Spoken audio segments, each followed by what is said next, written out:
you'd think a big budget Tyler Perry release would keep its bloopers under wraps, right? Think again. Medea's Destination Wedding of 2025 feels like an open rehearsal, with the rough cut making it to the final screen. The film shows obvious stunt actors, continuity gaffes, actors stumbling, and even props falling apart, all making it into the final cut of the film. Today, we're counting down every oops in 2025's Medea's Destination Wedding that somehow made it to the screen. I'm Heit. And I'm Cheri. And you've discovered Axiom Amnesia.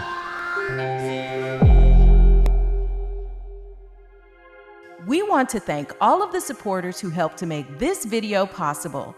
If you want your name to appear alongside these contributors, make a one-time donation of $5 or more via our website at axiom.app, Cash App, or you can head on over to patreon.com/axiomamnesia to enjoy all of the benefits of becoming a monthly subscriber.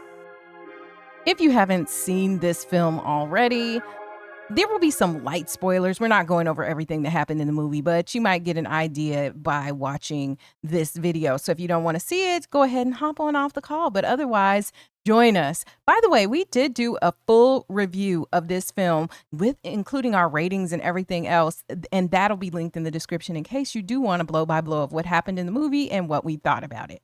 Yep. So let us just talk a little bit about the background. Of course, this is a film that came out on Netflix. Tyler Perry wrote, directed, produced, starred in everything under the sun, everything that he could do himself. I'm sure he did. And we already know, that Tyler Perry does that for almost all of his projects. And he is known for these rapid shooting schedules. I think because of this, it's probably like a minimal editing oversight. And of course, if it's coming out on Netflix and these other streaming services where he's got these deals, then, there are some deadlines I'm sure he has to hit as well. So I never know, is it just that he rushes these movies because he has to, or he just chooses to, and that's the compromise? He's like, this good enough, But there were a lot of bloopers that kind of came out in the time period between when we did our review and now. But I don't know if they're necessarily bloopers, right? They're just kind of like mistakes, right? Or things that are just wrong. And, I think it happens in every film. You can go through the movies and figure out things, especially with continuity and things like that. But I suppose the issue is just that, because you were saying to me, like, how did people even notice this? All of these different things that went on. Yeah. And I just kept seeing them. It was like days after it came out and people were already, look at this. Do you see the stray hair from Medea's wig? Like, wait, what?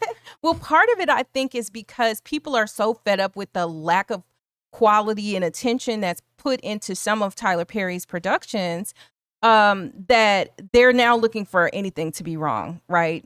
And it is sort of fun. Yeah, but when you make it easy, then that's another thing too. Yeah, that's true. But I mean, there are some movies like famously how you can see the crew in the mirror in that opening scene of Menace to Society.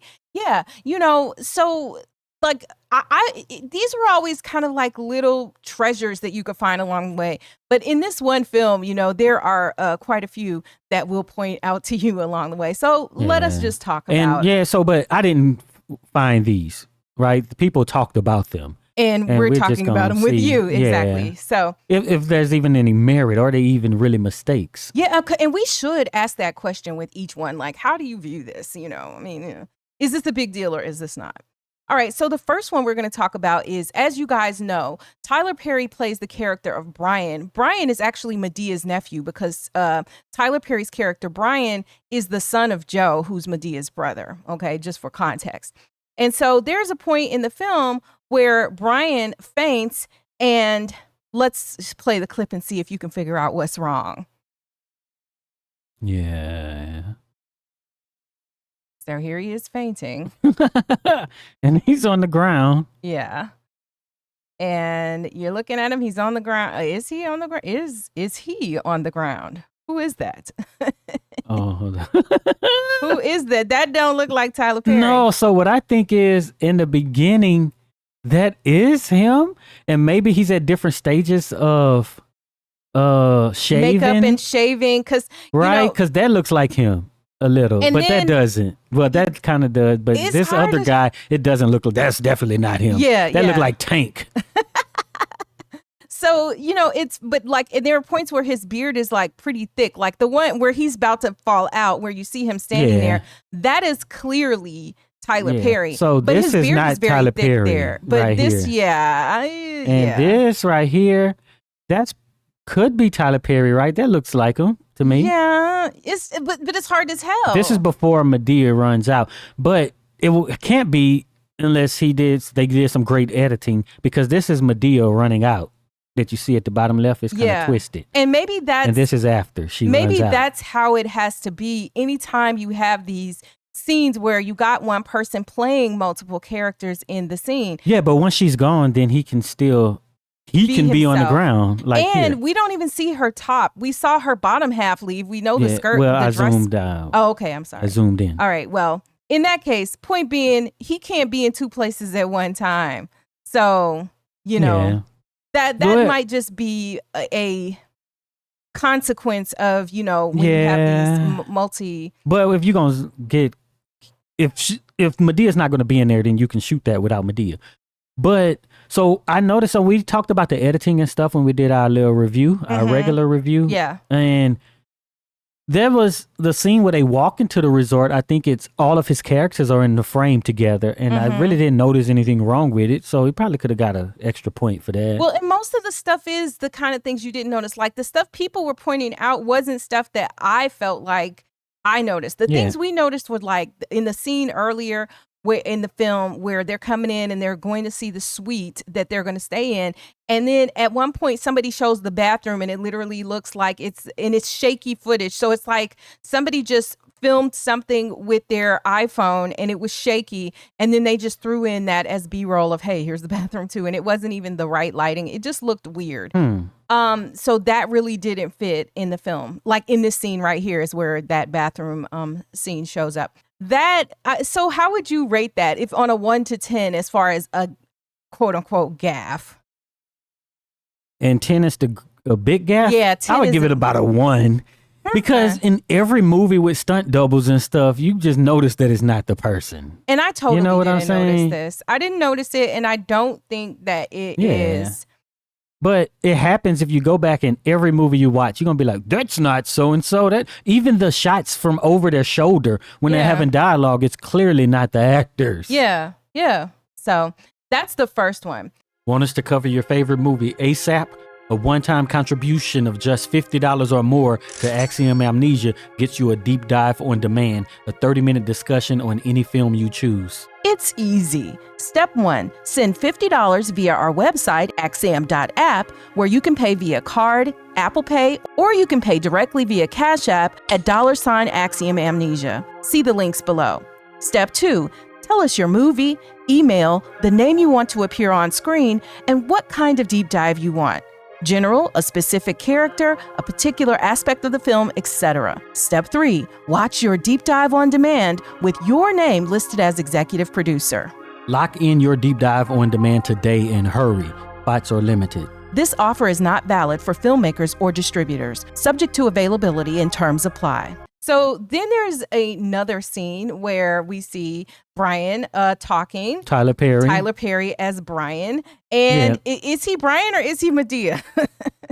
Let's take a look. So this is the part where he's like, hey, y'all need to hurry up and don't worry about the vows and all that. Just get to the kisses and the I do's. Yeah. And he's got lighter colored makeup on in this scene. And people have criticized it because they were like, you ain't even wipe your makeup off. Right, but it's something else going on with his eyes. It's like eyeshadow on or something. Like AI eyes or something, like something did, could be CGI or something. They like digitally were changing parts of his face or like his beard at different points. Oh. And so I don't know if that's what could be going on, but I had seen some comments, and I don't know how reputable they were, but in this day and age, okay, so here's the evidence.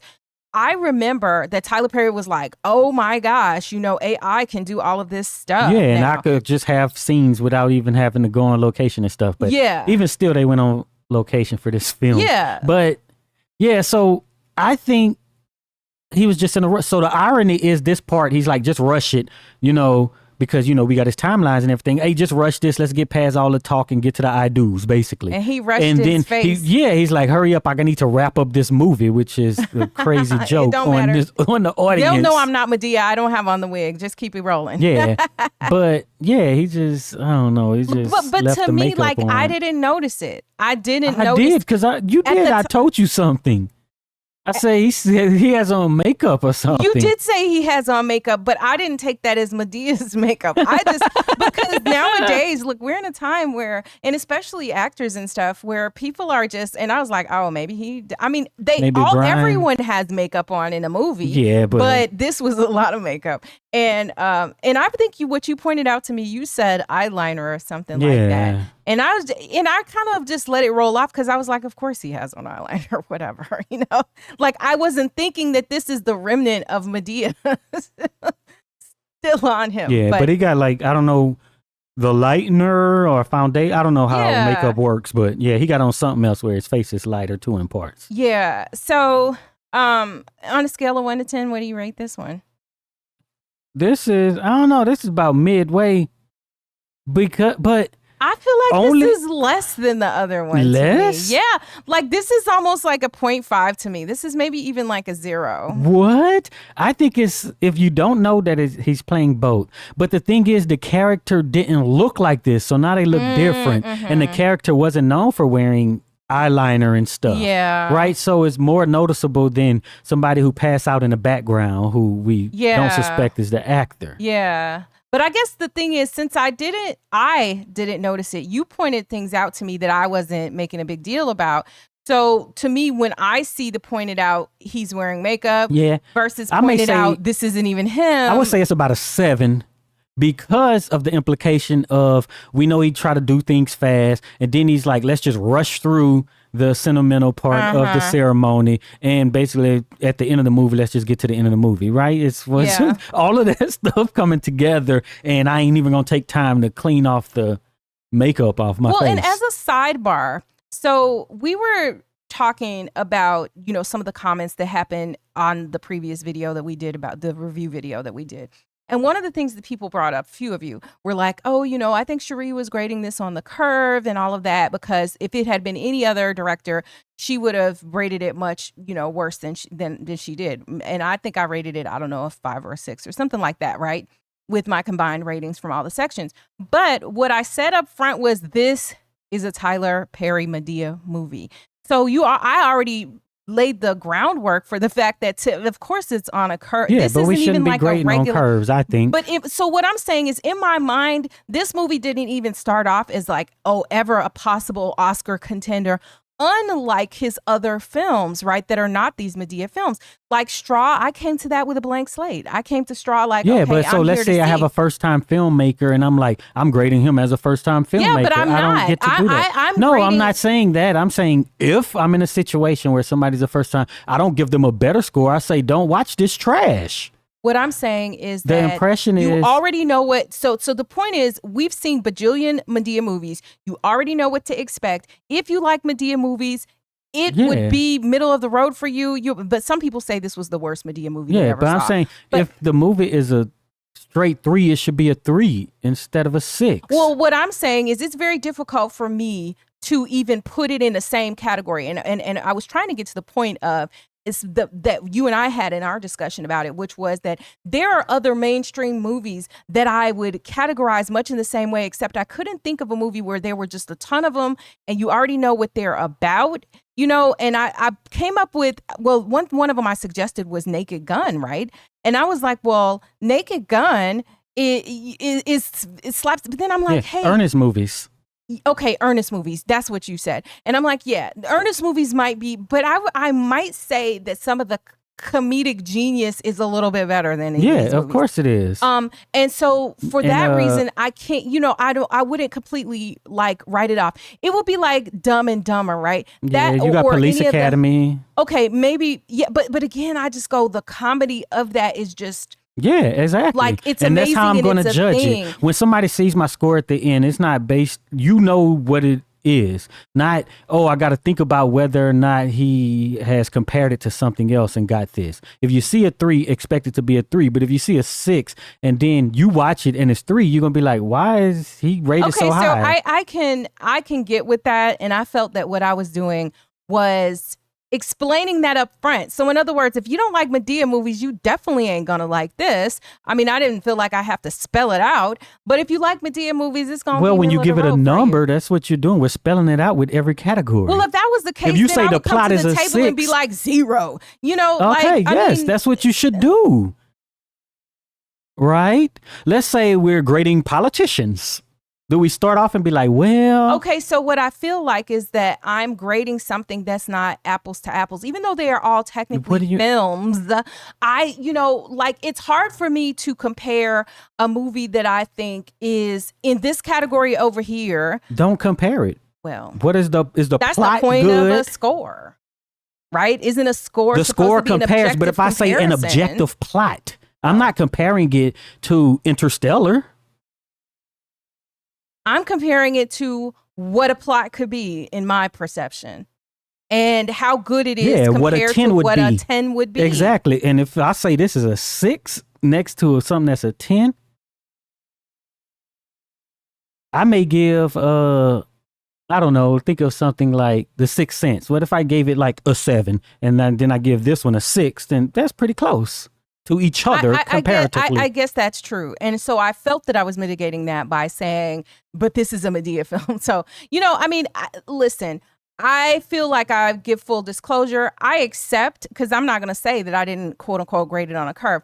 I accept that. For those of you who get what I mean when I say, hey, this is a Madea movie. If you don't like Madea movies, you probably ain't going to like this. But it's not even on the same space. It's like apples to oranges. Yes, they're all films, but I feel like there are categories of film also, like films that are amazing films that you look at and are like, this could be an Oscar contender for lack of some better way then to the plot and the story and the entertainment all is going to be high. Yeah. But if it's not, then it's not going to be. That's what I think. Yeah. And I would say that there is a point below which movies I'm completely just not, So what did you compare Sinners against? Against what I thought a 10 could be in any category. And you didn't do the same thing with this film on what you think a 10 could be. I compared it with what a 10 could be for a Madea movie or any movie that I would Yeah, but a consider Madea movie ain't never a 10, so what are you really comparing it? I mean, I don't want to argue this anymore. I know. I'm just saying that, like, that's how I view it. Now, how anybody else could score it, but I scored it that way, and I explained my scoring mechanism. Now, for any time I'm not putting that kind of disclaimer, then I'm explaining it. Then I'm scoring it in the way that you have described. But my point is to give a fair chance to those of you, because I do know there are people who do love Madea movies, and who said this wasn't so bad. There were some comments that, hey, this was. So my point is that I'm understanding it in that way. I don't love Madea movies, but I can take it, or I don't hate them either. I'm just like, it's whatever. I spend an hour and a half, 2 hours watching this, and I could, it wouldn't have mattered whatever else was on TV. It's just something that passes the time. So to me, a lot of films. Yeah, well, maybe we should change our categories. Maybe we should, because there is something that, like, I thought that's entertainment was there for that factor. That's how I use it.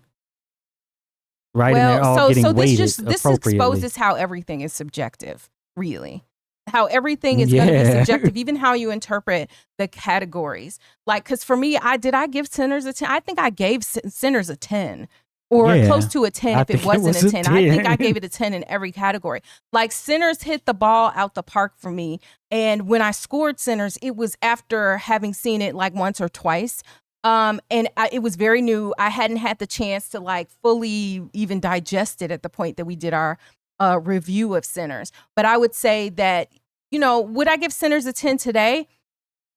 Probably not a 10, but I'd definitely give it like a 9.5 or something. I think my score would still be pretty doggone high. It would be over a 9. So but my point in even going down this road is to just explain that and how I look at it. So considering, and this is in the context of looking at these mistakes, I already know that he's turning out what I feel is low quality entertainment in the Madea franchise. I don't feel that way across the board for Tyler Perry films. I'm saying, like 6888 was a good effort. I felt like Straw, great effort. There were things wrong with it, and I feel I was fair in that assessment. But those are films that I put in a different category than the Madea movies. That's all I'm saying. So when I look at this, he ain't have his makeup. He could have came out with the back of the wig on. At this point, nothing about these films would surprise me. It would just add to the absurdity of it all. And it might have made it even more interesting than listening to the same stale jokes we saw in this movie. But I felt like a need to sort of explain that a little bit about the Tyler Perry film. Like, does anybody hear me on this? Like, do you look at Tyler, like, to me, that's why his ratings are low, because I don't look at him as a whatever, right? When the film is low, it's just low. You don't get extra points for being bad. Huh. Like, that's kind of what happens. That's kind of what a curve is. Well, and look, I said I graded it on a curve. Yeah, you're exactly right. So, all right. So there are some more flubs, problems that happen in this film. Let's take a look at something that happens with Mr. Brown and his face throughout the film. There we see him. Oh, look at him. Oh, he's got some moles, 3 moles in an Illuminati shape. Now they're that gone. Illuminati triangle. No moles. No moles. No moles. And there's the moles, again, that might have been the first So one. reset Illuminati triangle. So what's so funny? When people always say that, I'm like, it's 3 points. Yeah. And it's not a line. So what else is it going to be? It's going to be a triangle. Exactly. I mean, that's the tongue-in-cheek sarcasm but of I'm it saying, all, but right? people really use that. And I'm like, what other shape is it going to make? It's a triangle. And you're right. Anytime it's 3 points. But it could be a circle, but we're not going to get all into the deep in the math. But yeah, so his moles disappear. Why were they even added? Well, or are they there? But okay, let's does talk he about really have moles there?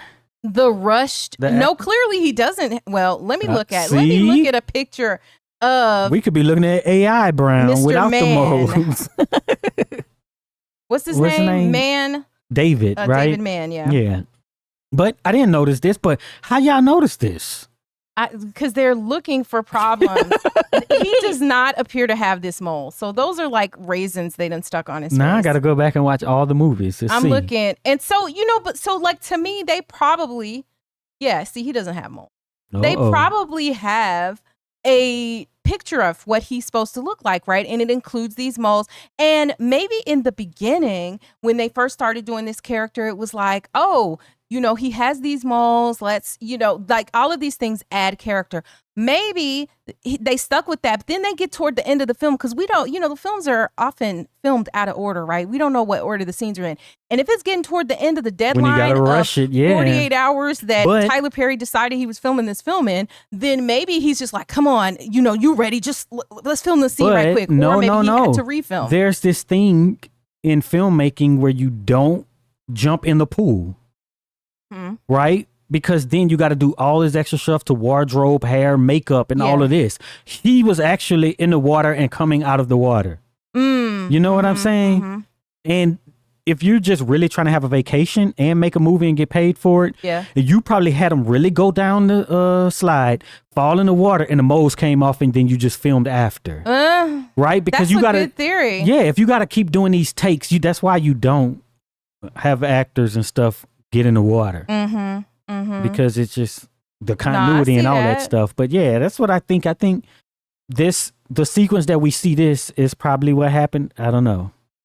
It's possible. It is possible. But you don't get in the water, and that's problem number 1 right there. Don't get in the water. So on a scale of 1 to 10, like, how was this mistake? I wouldn't have noticed the moles. Maybe as a 2 because it's noticeable after the fact. Yeah, it's definitely below like it's something that's signature of the character though. But I never knew it was signature of him. Like, yeah, me neither. If you have a mole, like let's imagine if you have one prominent mole and it's on the tip of your nose, then you notice that. Or if you have one mole and it's, like a woman's beauty mark that might be somewhere above her lip or something, you will probably notice that, right? And In this case, I don't know if that man had the Illuminati moles on him. Somebody knew. Well, they clearly, but yeah, they went through and they scrubbed for everything that could possibly be wrong. This isn't that big of a deal to me. Y'all go to the comments as we're grading and whether on a scale of 1 to 10 it's a big deal. You tell us what you think about these things that are being pointed out. Because sometimes, let's just call it what it is. Sometimes people are making a big deal out of stuff that's not even really that much of a big deal. Yeah. But in film, when you notice something different or something that isn't the way it's supposed to be, then it's just kind of. Well, so the thing that I said earlier is that the biggest problems with this movie are not these things. Right? It's the whack plot this is just line. on top of it. Yes. These are not the make or break. If it was an amazing movie and we saw this, like think about Straw. I'm not aware that anybody did this about Straw. Yeah, well, maybe we should. Which is a more recent film. Y'all, should we let's just go ahead and start naming stuff in the comments. That you saw wrong with Straw, because I think that this is it's a retaliatory hate thing because the movie was so bad. Then you're like, I'm going to roast it all the way. I don't know though. I just think it's easy and they're finding them easily, right? Because most things we notice about films that people bring up, it's always stuff that's easily noticed. Oh, look, he didn't have it in that scene in the club. Easily noticed and easily ignored too, right? Because that's why you don't really notice it, because your eye might be looking at a different point on the screen and stuff.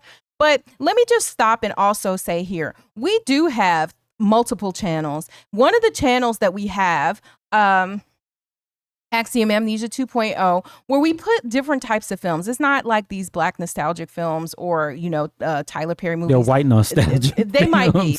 Yes. And so there is a movie that was really bad. And, our title for that film, and I'll link it in the description, is the movie that was so bad that it became legendary. And it's a 2003 movie called The Room. And we did a review of it because somebody had ordered it on Deep Dive on Demand. And the movie it just was like an experience. And I invite you guys to watch our discussion. This was our first one. When we started the Deep Dive on Demands, and then we started watching it, and then I was regretting it. I was like, should we have done Deep Dive on Demand? Because the movie was so bad. I was like, no way. We done messed up. Where you get it. Like once you start researching how this became like a cult classic, and it was so bad that people would study it the way that they're studying this Madea film, and they're finding even more things bad about it as it goes on. Like the movie was crazy. Yeah. And then it just kind of sparked this whole folklore around the movie. So I invite you to go over there because we do have a lot of videos that are on that 2.0 channel. It doesn't get a whole lot of attention, but we got movies like that. Training Day is on there. Training Day, a full breakdown of the entire film is over there. We covered Forrest Gump over there. Back to the Future. Back to the Future. Extremities, this old movie from 1986 starring Farrah Fawcett. Schindler's List. Wait, who was the black lady? Alfre Woodard. Yeah, Alfre Woodard. Yeah. Yeah. So we have covered a whole bunch of movies and stuff over there that you guys should actually go over there and check out that channel and give it some love. But check all of that out. So anyway, back to Tyler Perry. This mistake, it wasn't really that bad to me. It's just all right, whatever, because you just know it's going to be some foolishness, you know. So this next one happened toward the beginning of the film, though. And it's an issue with, I guess you'd call it props in set. Yeah. See if you notice what happens.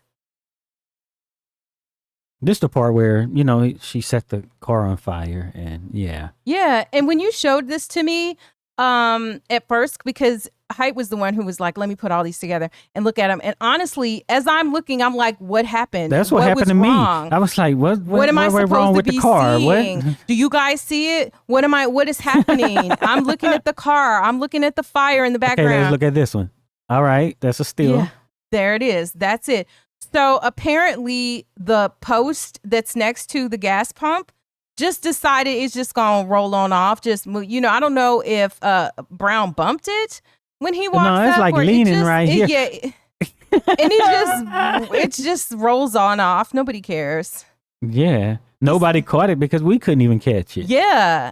But see, the thing is, when you redirect people's attention, then it's going to, you're just not going to notice those things. And no, that's and you got action. You're watching.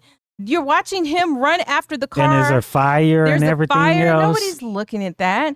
So again, do you think? Okay, so let me ask this question: do you think that he should have reshot this? No. Yeah, me neither. I wouldn't have reshot it either. I mean, I know that we're critiquing how bad this movie is, but like nobody noticed. I watched the clip where I know something's supposed to be wrong and I didn't see what happened. And in fact, it was like post. It's something. The file was labeled post. Yeah, you labeled the file post, and I'm like, and post. I said, look at the post. I'm looking for something. What in the world? It took me. I mean, yeah. So I'm just saying. Yeah, but so you mentioned what's the name of that movie? The Room. Yeah, The Room. But back in the 70s, you had Dolomite. Oh yeah, and that was one where this really took hold. Right, it was just so bad. That it was funny, right? And you got the mics popping out and stuff. Yeah, seeing the shadows of the mic. You see the actual mic. Back in the day, it used to be a thing if you could see that boom overhead when they're doing shots. You're like, oh, I saw the mic. Ooh, man, so somebody said that I should show you those Master P films. Remember? Yes. In the comments? And I was like, yeah, like MP. I think it was called MP The Last Dawn, or the movie was The Last Dawn. He had an album in or whatever. But in that movie, it's a wide shot, kind of like what we're looking at right here. But the car is driving or something in the background. And then there's like a post farther in the background. And then you see a mic coming out from behind. And I'm like, why do you need a mic over there? Oh my God. What are you doing making this movie? But these are the things that just, I don't know. Do you want the movie made? People probably ain't going to notice it, so whatever. But again, it goes back to the reason that people are doing this is because he is receiving a lot of hate because he's throwing junk at the community. And this is how the community repays you when you disrespect them like this. But it's much easier to fix these mistakes now because I can fix this. Oh, yeah. Just with regular Adobe After Effects now. You can easily even fix that, this and one. honestly, even if you ain't got that, you could have zoomed in, or you could have switch the screen. No, let me tell you. Tyler said, let me just put the put the name of the movie over it. Netflix and Tyler Perry Studios present. Let me just put my name over it, and you ain't gonna see it roll away. But yeah. So like, well, it depends where you film it, right? If you film it in like 8K, then you could probably zoom in a little, right? But if people are going to watch it in 4K and it's 4K, then it's going to get kind of grainy. I mean, and was it pixelated? That like, okay, what would happen if you didn't have if you cut somehow? I don't know. You should have just added the sound effect of it falling. Yeah, it should have been like boom. Yeah, well, because the other part could be, it happened so fast. You don't know if somebody somehow hit it because she's driving crazy, even though we don't see her hit it. You know what I mean? Yeah, but you don't see the remnants of a broken pole. Yeah, it just, that thing just rolled on off. But that's great what I was attention thinking. to detail. Yeah, that there was that's bad attention to detail. No, that there was a pole. That they saw it. That there was a pole, period. Because look, a lot of people might not even put them two poles up there like that. Yeah, but I'm like, I think he really filmed this at a gas station. Well, why would the gas station That's pole what I'm roll saying. off? Why would you add a pole there if it was already there? Why you know would what the I'm gas saying? station have the pole, but anyway, okay. So you won't hit it. Well, why wouldn't it have it? Is my question. Well, if it's a real gas station, that's what I was saying. Like, why? Dang, they did a good job added because it. remember I talked about that long shot. This is coming from the place across the street, and they drove straight to the gas station. Yes, well, so hey, and might, I'm he might have saying set I'm up a good looking at set. this. That's why I said great attention to detail because they decided that you need these poles in front of your gas pump. What about the detail of editing that out? Listen, the job of the person to make the set versus the job of the editor is not the same. They're like, look, I prepped it. I did what was supposed to be done, even though it is leaning. I prepped it. That thing probably was put up there with some double-sided tape. But anyhow. But if it was a yellow post, you probably would have noticed it. So good thing it was gray. Yep. Good thing it was gray. For those of you who don't know, you should visit axiom.app. And you'll be able to look at all of the recent videos across all of our channels. And I'm putting that on the screen right now just so y'all can see it and see what it looks like. Because there are a ton of videos that are over there. And also, I think that there are at least about 100 exclusive videos that are available for our Patreon members and our YouTube members. So, you know, if you're interested in more of our content, as I've seen many of you binge watching, be sure to check those things out. Okay, so there's actually, we have 2 more to get through. Here's the next one. And the next one is involving the fiance. So, you know, the whole deal with this movie is that Brian's daughter is marrying this guy, the fiance. And so here he is, and he is, you know, we're supposed to be looking at his face. One of the big deals is that he has a tattoo. He has a tattoo. It's a face tattoo. Teardrop. A teardrop. Yeah. And so here he is at various points in the film with his teardrop, and the teardrop, it moves. Maybe it's a moving teardrop. That's what I was saying at first. I was like, yo, it's like sort of like Leave the World Behind, where the stuff gets more turbulent. Yeah, where the mural on the wall like he's crying more and more. More and more. His teardrop just goes lower on his face. That is the symbolism of how sad he was in his life. And then when he gets married, it's back higher because he's getting happy and again. Larger. So his teardrop is not from pain.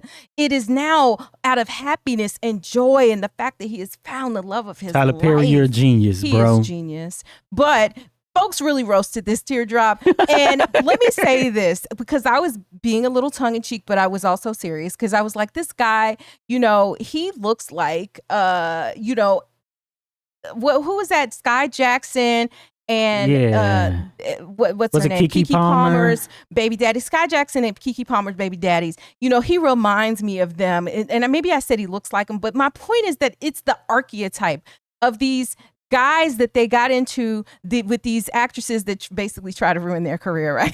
They come in and do this stuff.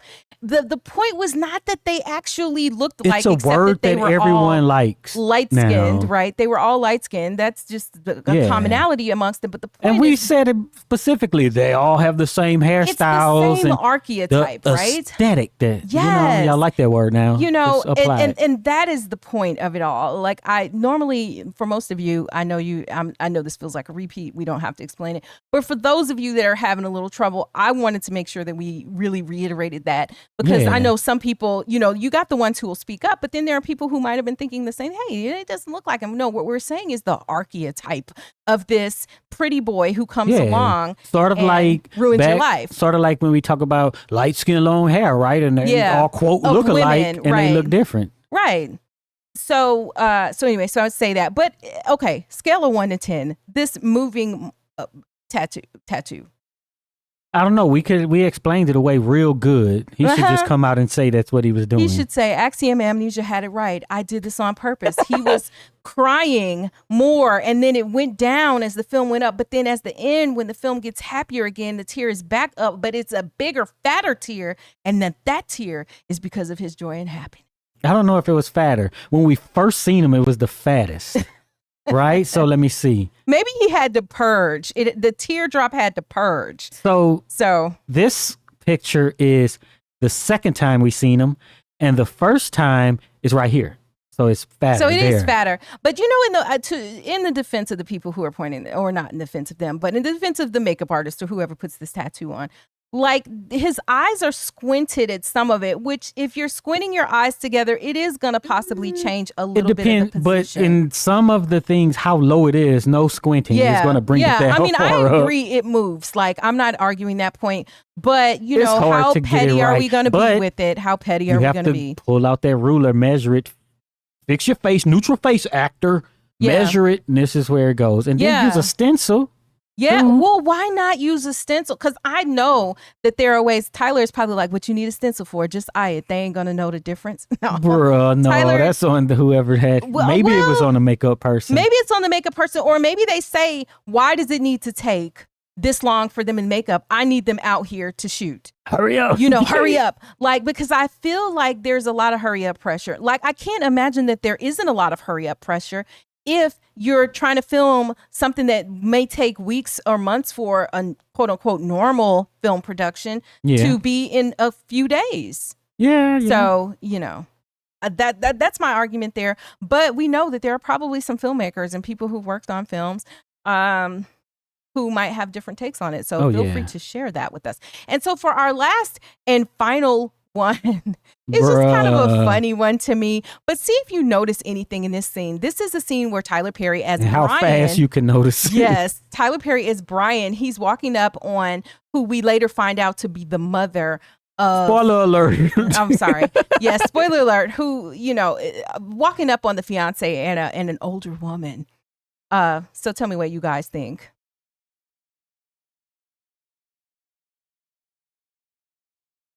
Yeah, so they're talking, and this is when he walks up on him, and it's supposed to be a big deal because he's with another woman instead of being at his bachelor's party, and whatnot.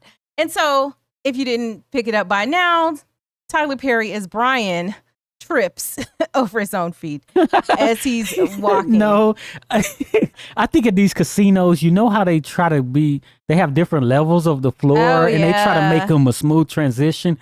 Man, these things get you. Yeah, sometimes they can, and sometimes, I don't know, as you start getting older, like your foot just dragged for no reason at some point on a carpet like that. Yeah. It could be easy to slip. And then do you see the discoloration in the carpet there? Yeah, it's like it's something, it looks very shiny right there. Oh, so it wasn't a shiny part though. It's where the carpet has a split. Yeah. So it's like he's coming off the shiny part onto the carpet again. So that could be something they laid there and he tripped over whatever. No, not the shiny part after that. It's 2 steps after the shiny part right there. Yeah, see? I see. And there's a line between the feet. Well, and maybe that's why he tripped though. Yeah. You're coming from different, like you said, different elevations grades, or grades of whatever that is. So the point is, I suggest that if that shiny thing, whatever that thing is on the floor, wasn't there, he may not have tripped. It doesn't really matter. It was a trip. It's in the movie. But and look, people trip in real life. Yeah, so this but is very realistic. But no, people stutter in real life and stuff. They don't do it in movies, right? Yeah. You don't repeat words to be like the. He tripped a little bit. There's no uhs in movies unless you're really trying to point that out.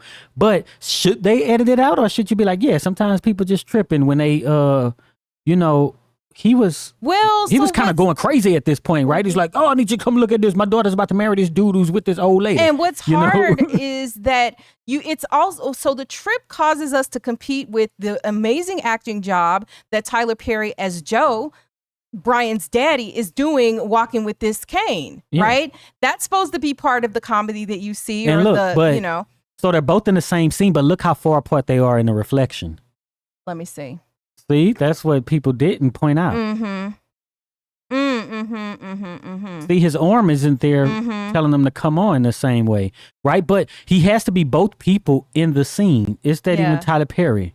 Because I'm like, this guy is slim. I'm like, I know Tyler Perry has gotten slimmer. Well, he gets slim and his head is turned more robust at times. Yeah. So it's hard to say. But that's very cool that Tyler Perry has like a body double. That, somebody who could. Yeah, but are they both him? Because when I look at the reflection, I'm like, I don't know because of the distance. So let me just also say, for those of you who didn't know, Heit also has a body double. And his body double. I have a person double. You have a person double who's older than you. So he would be the first. You're like the duplicate since he's older. But people already know. We covered a movie he's in on this channel. We covered a movie that he's in on this channel. And it would be... Not this channel. Or on the other channel. Yeah. But it would be Eddie Gathegi, right? The actor. He's been in a bunch of stuff. If you look him up, you'll know who he is. But most recently, we watched him in the new Superman movie. He plays Mr. Terrific.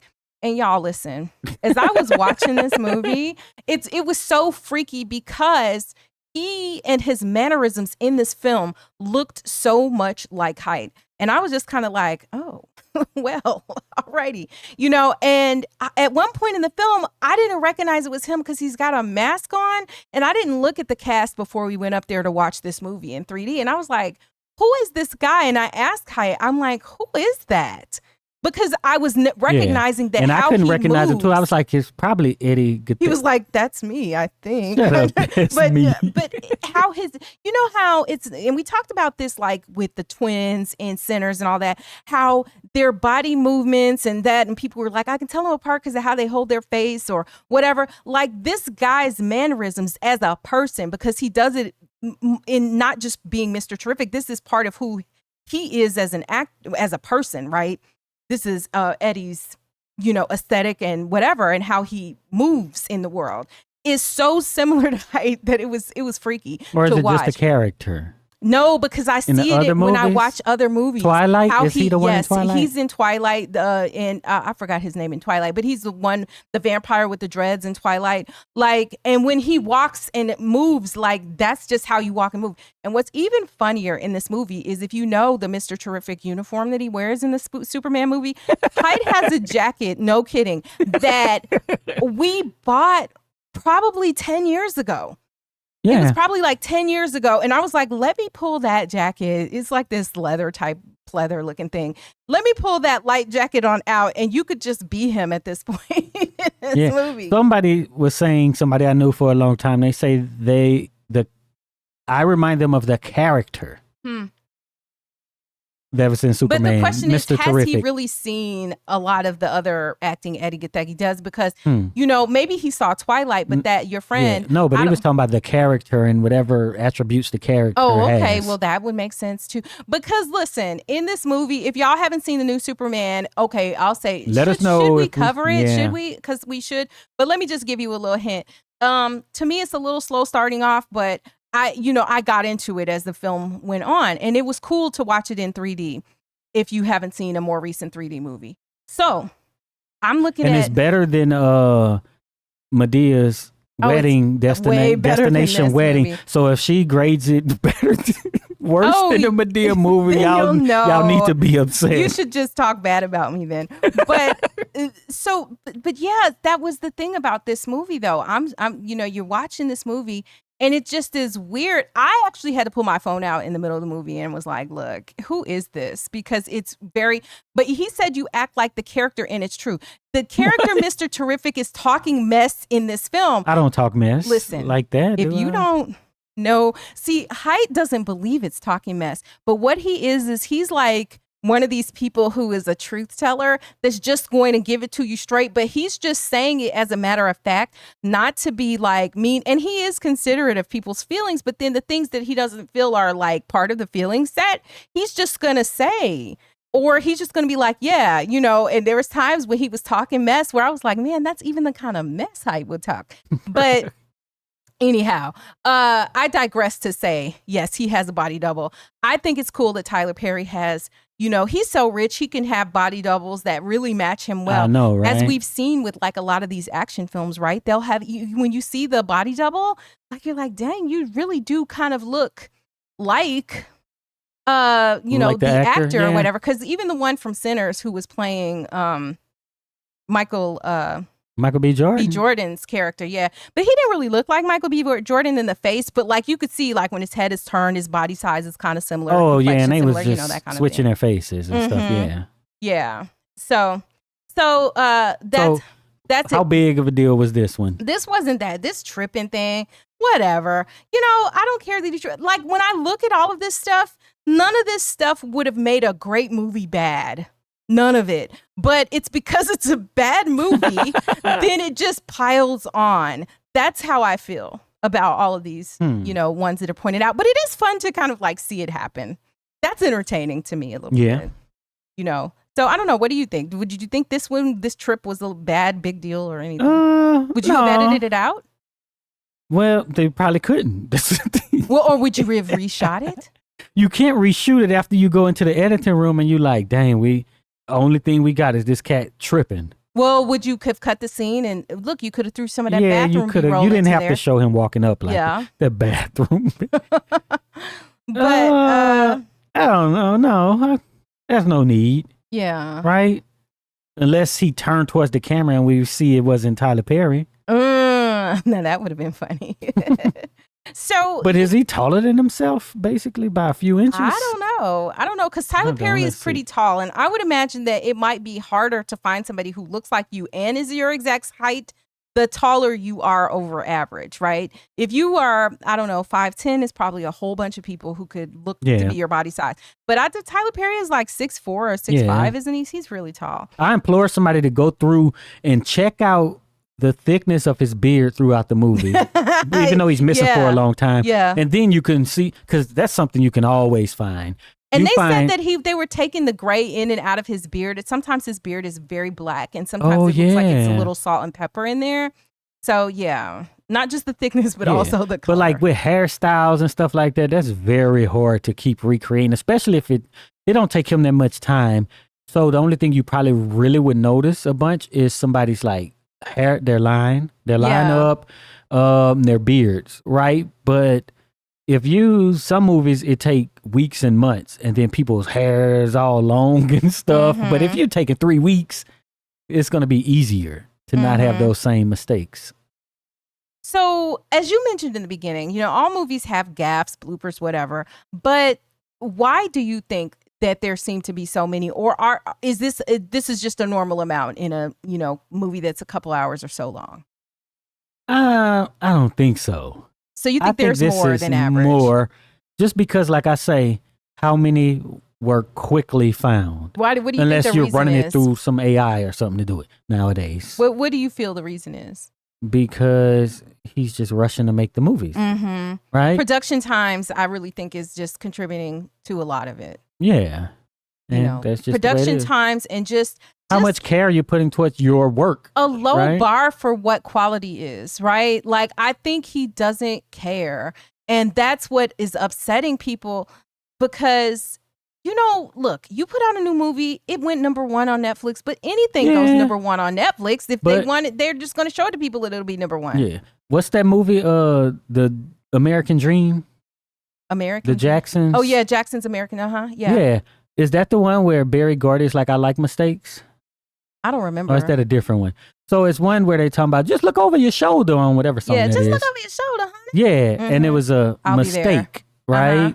Because it was supposed to be shoulders, and he's like, oh, I made a mistake. And he's like, I like mistakes. You know what I'm saying? And it's kind of like, when it's happening in music and stuff, we don't hold that stuff to the same standards. No, or when they don't use correct English in certain parts and different, it's all that's kind of part of the style. But nowadays, back in the day, you would get recordings that were crispy clear, like you wouldn't hear a mouth click, a hiss, or nothing. Now they're all over the recordings and distortion and everything, and it's just fine. I like that because that's just... Or breathing. Like, there's notoriously that one huge breath that Cynthia Erivo takes when she's about to sing that big note at the end of, the song That's to make from you think Wicked. It was live. Well, yeah. It's but like, and then you hear her here hit the note. It's crazy. Man, so one time we had this song, right, that we was like, hey, let's make a radio version of this song. This was so long ago. And then we did it, and then there was this one guy on there. We added him to the song and to a rap part. And then, I sent it around a little bit, you know what I'm saying? And then somebody was like, man, what's wrong with you? I'm like, what is you talking about? He's like, you know better than that. The dude is breathing all loud in the verse. And I was like, wait, what?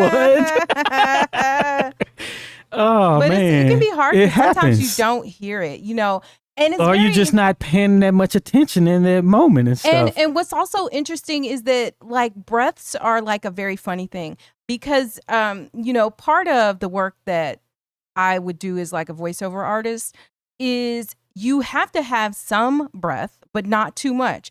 Because if you have a recording that has no breaths, it innately feels unnatural to people. Oh. But if you're like, then it feels like it's too much and nobody wants to hear you breathe. Is that happening in AI? Like Darth Vader. I really don't know because I can't even stomach listening to it. I listen to a lot of books on our Audible and stuff. Yeah. And the ones that are I forgot what term they use, but basically AI voice, I don't even listen to a book like that. I'm not going to. I support voice actors, real people reading because they're acting. It's not the same as just some narrator who can't act out the books. Yeah. And, you know. So also, we do this and y'all hear us, but there's like noise. We was talking about this before we started recording. There's a noise gate, right? Where only stuff over a certain number of decibels gets into the recording. Yeah, and you can tell when it changes, like periodically somehow the presets get, I don't know what happens, but every so often I can tell that it has changed or something it doesn't different. Change. Maybe there's been some situations I have to change the volume. When we do test Cheri, like to test low. Yeah, and there's been a couple of occasions where my voice might have been too low, and if we got to adjust it somehow in post, then you hear more of the breathing and the breaths, and it's like, oh my gosh. Yeah, and there's also like when there's words like S words, you don't get the beginning part of it. And we don't turn off the air, and the air is very loud. Oh my gosh. So then once we talk, there's noise. Our air silence is and then like noise. Roaring. It's like, the Texas heat, listen, our air is like, I mean, it's roaring right now. But at any rate, yes. So, so it's just those things, and we can perfect it. You know what I'm saying? Yeah. But there's depending on what you make, and there's certain standards, and there's standards that your audience accepts too. So I understand. So there are things that I understand as somebody who, like we're tasked with putting out a certain product at a certain level of quality. But I do believe that what is the most important is the content of what we put out there. So what is the quality of the discussion? Yes, it is important what's on the screen and this and that. But, if you're trying to put out a lot and you want it to be of a certain quality, our strong suit is what we're actually doing and saying, because that's the piece that other people are not going to be able to easily reproduce. Anybody who knows how to edit, anybody who knows how to get clips and put them together can do that. But what they can't do is say what we say exactly how we say it, unless they just go on TikTok and repeat what we say and pretend like they thought it up, which plenty of people have done. But anyway, but the point being that I get it. And so I'm not giving Tyler Perry a hard time for these things. If the movie was great, nobody would care. So do better. Yep. That's really the answer. But did you guys notice any bloopers that we missed? Go to the comments. Tell us if we missed some bloopers. If you made it this far, type "come on, son" in the comments so we'll know you're one of the real ones who stick around to the end. And be sure to check out one of the videos that's on the screen right now, and also visit axiom.app, where you can see all of our recent videos in one place with links back to YouTube. And also go to our other channel, Axiom Amnesia 2.0, where you can see all of these other videos you're not seeing, because if you're only on this channel, you're only getting part of the story.